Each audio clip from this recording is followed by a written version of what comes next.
12 car brands are bleeding cash faster than a blown head gasket. While you have been told the automotive market is simply adjusting to new realities, the truth is far more brutal. Major manufacturers are slashing sticker prices by 30 to 40% just to clear inventory that is choking their dealer lots. Showrooms that used to have customers fighting over allocations are now offering same-day delivery and begging people to schedule test drives. The same companies that raised prices every single quarter during the pandemic are suddenly running fire sales like a going-out-of-business liquidation. You have been fed convenient lies about strategic pivots and market repositioning. The reality is, these brands are in survival mode.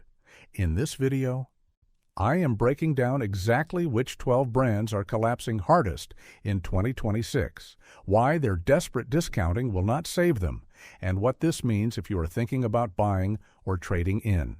Make sure you subscribe right now, because what I am about to reveal will completely change how you see the car market forever. And stick around until the end, because number one is not just struggling, it is actively planning its funeral. Let's get into it. Starting with number 12, Nissan. The quiet disappearance of Nissan from American roads is happening right in front of us, and nobody is talking about it. Just 3 years ago, Nissan dealerships were respectable operations with steady foot traffic and competitive offers. Today, those same dealers are practically giving away Altimas and Rogues with incentives that would have been unthinkable during the pandemic. Some locations are advertising discounts exceeding $8,000 on brand new vehicles sitting on their lots for 6 months. That is not a sale, that is panic. The root cause is something Nissan has never properly fixed: their catastrophic continuously variable transmission failures. These transmissions were marketed as fuel-efficient marvels that would deliver smooth power and better gas mileage. What they actually delivered was transmission replacements at 60,000 miles and repair bills exceeding $5,000. Class action lawsuits are still working through courts, while current owners watch their vehicles lose value faster than any comparable model. Nissan extended some warranties as damage control, but that Band-Aid solution did nothing to restore the trust they incinerated. The physical evidence of collapse is visible across America. Dealerships are closing at an accelerating rate as profitability evaporates and franchisees cut their losses. Metropolitan areas that supported 5 or 6 Nissan dealers just 5 years ago now have 2 or 3 struggling locations sharing inventory. Every closure represents millions in sunk investment and dozens of automotive careers destroyed. What hurts Nissan most is the brand perception freefall. They were once viewed as a reliable Japanese alternative, offering solid value without compromise. Today, the Nissan badge is synonymous with transmission grenades and quality control failures. Sentiment tracking shows their reputation declining at twice the speed of any other mainstream brand. The tragic irony is their newest models have genuinely improved, but public perception is a ship that turns slowly, and Nissan's ship is headed straight for the rocks. Number 11, Mitsubishi. Mitsubishi's invisibility problem has reached terminal levels. Their brand awareness crisis is so severe that most car buyers under 40 cannot name a single current Mitsubishi model without looking it up. Walk through any mall parking lot and count how many Mitsubishis you see compared to Toyotas or Hondas. The ratio tells you everything about their market irrelevance. This obscurity creates a dealer network in freefall. Locations are shuttering at an alarming pace as franchise owners realize they cannot sustain operations selling 12 cars per month. Some former Mitsubishi dealers have converted to used car lots rather than continue with a brand nobody wants. The few remaining dealerships survive through subprime financing dependency, targeting customers with damaged credit who cannot qualify elsewhere. Industry data shows Mitsubishi leads all brands in financing customers with credit scores below 600.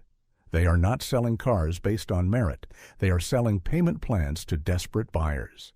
This creates a resale value catastrophe. Used Mitsubishis depreciate faster than almost anything on the road because the customer base that bought them new often cannot maintain them properly, and the general market has zero interest in used models from an irrelevant brand. 3-year-old Mitsubishi crossovers lose nearly 60% of their original value, a depreciation rate that makes them nearly unleasable and impossible to justify financially. The existential question hanging over Mitsubishi is simple. Does this brand have any viable path forward in America, or is it already a zombie company going through the motions before an inevitable exit? Number 10. Chrysler. Chrysler has been reduced to a one-hit wonder clinging to existence through a single minivan. Their product lineup catastrophe is historically unprecedented. A brand that once produced full lineups of sedans, coupes, and SUVs now offers essentially one vehicle, the Pacifica, in different trim configurations. This creates impossible economics for their dealer network. Showrooms cannot survive on minivan sales alone in a segment representing less than 2% of total market share. Most Chrysler dealers now share space with Jeep or Dodge, becoming afterthoughts in combined facilities. The Pacifica itself is actually a decent vehicle with a plug-in hybrid option and competitive features, but excellence in a dying segment cannot sustain an entire automotive brand. Parent company Stellantis has created total strategic confusion with contradictory messaging about Chrysler's future. Executives have variously described plans to make Chrysler an electric brand, a luxury nameplate, or a mobility services provider. This identity crisis paralyzes investment and product development. Suppliers do not know what to prepare for, dealers do not know what to plan around, and customers have no idea what Chrysler is supposed to represent. The market relevance question is unavoidable. Can a single minivan justify an entire brand's existence in 2026? The financial math seems impossible. Chrysler appears destined to join Plymouth, Pontiac, Saturn, Oldsmobile, and Mercury in the automotive graveyard. The only question is whether Stellantis pulls the plug in 2 years or 5. Number 9. Buick. Buick faces a demographic time bomb that makes long-term survival virtually impossible. Their generational disconnect is statistically shocking. The average Buick buyer is now over 62 years old. Among car shoppers under 40, Buick registers near zero consideration as a potential choice. When marketing researchers show younger demographics images of Buick vehicles without badges, most cannot identify the brand at all. This creates an inevitable death spiral as their customer base literally ages out of the market. The current lineup depends heavily on aging Encore and Envision inventory that has not seen significant updates in years. These models look and feel outdated compared to rapidly evolving competitors loaded with newer technology and fresh styling. Walking into a Buick showroom in 2026 feels like visiting an automotive museum displaying what crossovers looked like in 2019. This product's staleness accelerates the relevance crisis. Beyond vague marketing about attainable luxury, Buick cannot articulate a compelling reason to choose their vehicles over alternatives. They lack technological leadership, distinctive styling, performance credentials, or value pricing. They occupy the worst position in marketing, the mushy middle where nothing stands out. General Motors faces enormous portfolio pressure with too many brands chasing the same customers. Analysts predict consolidation is inevitable, and Buick appears most vulnerable. Their models overlap substantially with Chevrolet and GMC offerings that generate higher volume or better margins. In internal discussions about streamlining, Buick brings little to the table beyond modest sales in China, which does not justify North American operations. The question is not if Buick gets cut, but when General Motors finally admits the brand has no future and puts it out of its misery. Number 8. Infiniti. Infiniti's luxury credentials have expired, and the market has noticed. Their innovation stagnation is obvious to anyone, comparing specifications. Infotainment systems feel 2 generations behind, driver assistance features lack the sophistication of German rivals, and powertrains seem stuck in 2018 while competitors race toward electrification. For a brand that once represented cutting-edge Japanese luxury technology, this fall from leadership is devastating. The financial consequences show up in incentive escalation. Infiniti now offers among the highest discounts in the entire luxury segment, often exceeding $7,500 per vehicle just to maintain minimal sales volume. These are not strategic promotions, they are acts of desperation. When luxury brands have to discount like mainstream manufacturers, they destroy the premium positioning that justified their existence in the first place. This discounting triggers a resale value collapse that savvy buyers recognize immediately. 3-year-old Infiniti models depreciate 10 to 15% more than comparable BMW, Mercedes, or Audi vehicles. This value gap makes leasing more expensive despite lower purchase prices and signals that the market has serious doubts about the brand's future. Used car buyers avoid Infiniti because they question long-term parts availability and brand survival. The core problem is luxury positioning failure. Infiniti cannot compete with German engineering heritage, Japanese reliability perception has shifted to Lexus, and they lack any distinctive identity that attracts passionate customers. Parent company Nissan's financial troubles mean minimal investment in Infiniti's future, creating a downward spiral of aging products requiring bigger discounts, leading to worse residuals and further brand damage. Infiniti is not competing in the luxury market anymore, it is haunting it. Number 7. Genesis. Genesis makes genuinely excellent vehicles that nobody wants to buy, which might be the saddest story in the automotive industry. Despite creating cars that win awards from automotive journalists and offer legitimate quality, they face crushing brand perception challenges. The resale value pressure is their biggest obstacle. 3-year residual values lag 8 to 12% behind established German competitors despite superior initial quality ratings. This gap makes leasing math terrible, and total ownership costs less competitive than the lower purchase price suggests. Financial analysts recognize this as a death spiral indicator. To compensate, Genesis has implemented quiet incentive growth hidden in complex lease calculations and dealer support programs. The advertised price looks competitive, but behind the scenes, manufacturer subsidies and dealer cash are propping up transactions. These hidden discounts maintain sales velocity today while undermining brand equity tomorrow.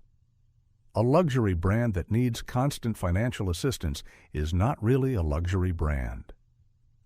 Parent company Hyundai has responded with expansion slowdown, quietly revising dealer network targets downward as market realities contradict initial optimism. The original plan called for over 100 standalone Genesis facilities nationwide, but current projections suggest fewer than 50 will ever materialize. This is a tacit admission that volume expectations were fantasy. The fundamental challenge is establishing luxury credentials against rivals with 50 to 80 years of heritage. Genesis can build better cars than BMW, and independent testing says they often do, but luxury purchases are emotional, not rational. Buyers in this segment care about brand prestige, social signaling, and perceived status. Genesis offers none of that despite objective product excellence. In the luxury market, being better is not enough if nobody believes you belong there. Number 6. Volkswagen. Volkswagen's American comeback story has stalled out again just when momentum seemed possible. The Dieselgate hangover continues poisoning the brand nearly a decade after the scandal broke. Consumer trust surveys show lingering skepticism about Volkswagen's corporate ethics and engineering honesty. Younger buyers who were teenagers during Dieselgate now entering the market associate Volkswagen with cheating and deception. This reputational damage requires larger incentives to overcome, creating a discounting dependency that erodes margins and brand value simultaneously. Their electric vehicle transition troubles compound the crisis.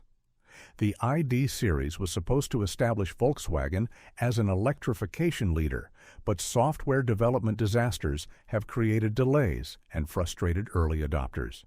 Some ID4 owners report multiple dealer visits for software updates that should have been ready at launch, and features promised at purchase were not activated for months.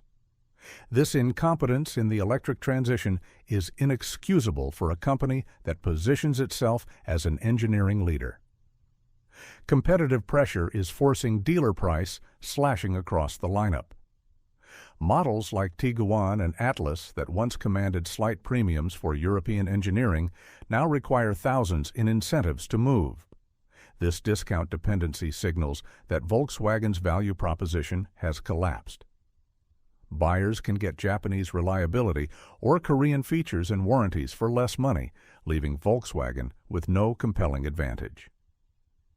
Quality perception remains below average despite objective improvements. Reliability studies consistently rank Volkswagen in the bottom third for dependability, with electrical gremlins and infotainment complaints cited frequently. The tragic reality is current models are genuinely better than their reputation suggests, but public perception is cemented. Volkswagen spent decades building a reliability deficit that cannot be erased with one generation of improved products. Number 5. Jeep. Jeep's identity crisis is destroying a brand that once seemed bulletproof. Their quality problems have reached epidemic levels across the entire lineup. Reliability studies from every major firm rank Jeep in the bottom quartile, citing transmission failures, electrical issues, and premature component breakdowns. This is catastrophic for a brand built on rugged dependability. How can you sell adventure and freedom when owners are afraid to drive beyond cell phone coverage because their Jeep might strand them? Consumer satisfaction has plunged despite heritage advantages. Owner surveys for recent Wranglers and Grand Cherokees show double-digit declines in satisfaction ratings. Social media amplifies every failure as frustrated owners document leaking roofs, faulty electronics, and dealer service nightmares. This creates a brand perception crisis that marketing budgets cannot overcome. Authentic customer experiences carry more weight than any advertising campaign. The inventory crisis is visible at every Jeep dealer. Lots are overflowing with unsold units as incentives soar to levels unthinkable 3 years ago. Some dealers are offering 15% discounts on Grand Cherokees that used to sell above sticker price. This inventory bloat signals a fundamental mismatch between what Jeep is producing and what customers actually want to buy. Underlying everything is brutal brand confusion. Does Jeep represent hardcore off-road capability symbolized by the Wrangler? Premium luxury reflected in the Grand Wagoneer? Budget-friendly transportation via the Compass and Renegade? This identity crisis leaves Jeep vulnerable to competitors with clearer positioning. Toyota offers more reliable off-road capability. Luxury brands provide better premium experiences. Korean manufacturers deliver superior value. Jeep is caught in the middle, excelling at nothing while failing at quality, the one thing that should be non-negotiable. Number 4. Mazda. Mazda's premium positioning gamble is backfiring spectacularly. Their pricing strategy has alienated traditional value-conscious buyers who love the brand for delivering fun driving dynamics at accessible prices. The deliberate move upmarket with more refined interiors and sophisticated styling came with substantial price increases that their target customers cannot or will not pay. This creates a dangerous gap where their traditional base shops elsewhere, while luxury buyers remain skeptical of Mazda's premium credentials. Inventory is building at dealers nationwide. Models like the CX-50 and CX-90 are sitting despite positive press reviews and genuinely competitive features. Industry tracking shows Mazda's day supply exceeding industry averages by over 30%, a clear warning that production is outpacing demand. When inventory sits, dealers get desperate, and desperate dealers discount, which destroys the premium positioning Mazda is trying to establish. The value proposition has collapsed under competitive pressure. Korean brands offer longer warranties and more standard technology at lower prices. Japanese rivals leverage stronger reliability reputations. Mazda's excellent driving dynamics, their traditional calling card, matter less to buyers focused on technology, features, and total value. Enthusiasts appreciate how Mazdas drive, but enthusiasts represent maybe 5% of the actual market. Brand positioning confusion is the root cause. Mazda is trapped between mainstream and premium with no clear identity. Too expensive to compete with Honda and Toyota, but lacking the prestige to challenge Audi or BMW, they occupy an uncomfortable middle ground. Marketing promises premium experiences without premium prices, but customers increasingly question both parts of that equation as prices climb and alternatives multiply. Number 3. Acura. Acura's struggle reveals the limits of badge engineering in the modern market. Their differentiation failure is obvious to anyone comparing an RDX to a CR-V or a TLX to an Accord. When consumers can get 90% of the Acura experience in a loaded Honda for several $1,000s less, the value equation collapses. This problem has intensified as Honda has pushed upper trims of mainstream models upmarket with features and refinement that used to justify Acura's existence. Technology lag is killing them in the luxury segment where tech defines premium status. Acura's infotainment systems, driver assistance features, and connectivity options feel a generation behind German and even Korean luxury competitors. In an era when technology is luxury, Acura's offerings feel derivative rather than innovative. This is devastating for a brand that pioneered features like navigation systems and active noise cancellation decades ago.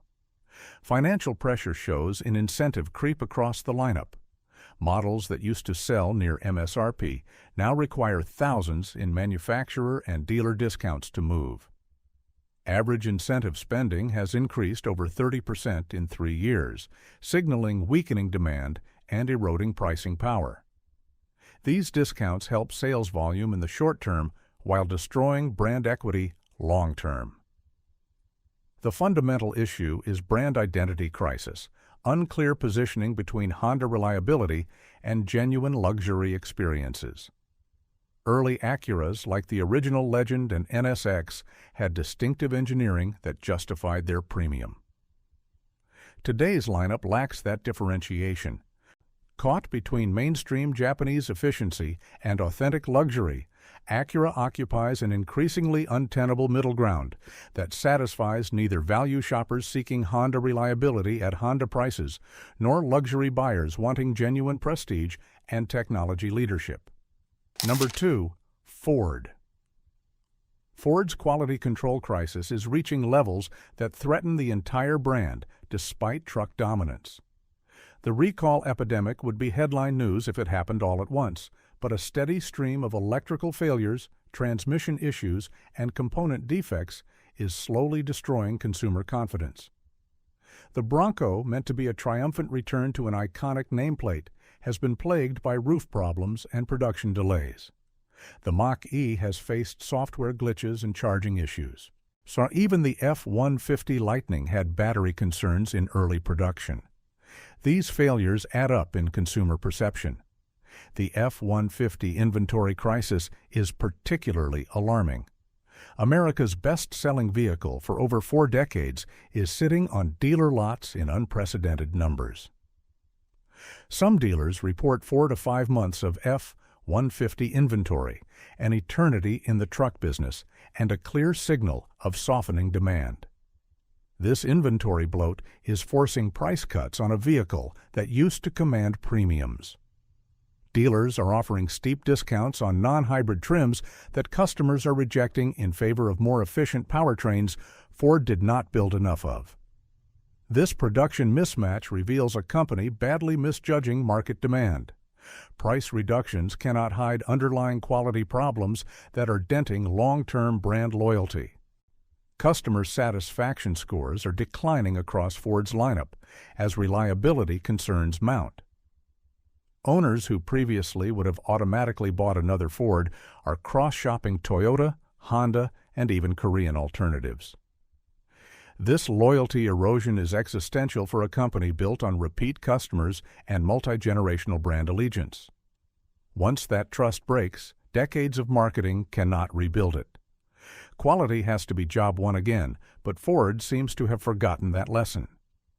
Number 1. Cadillac.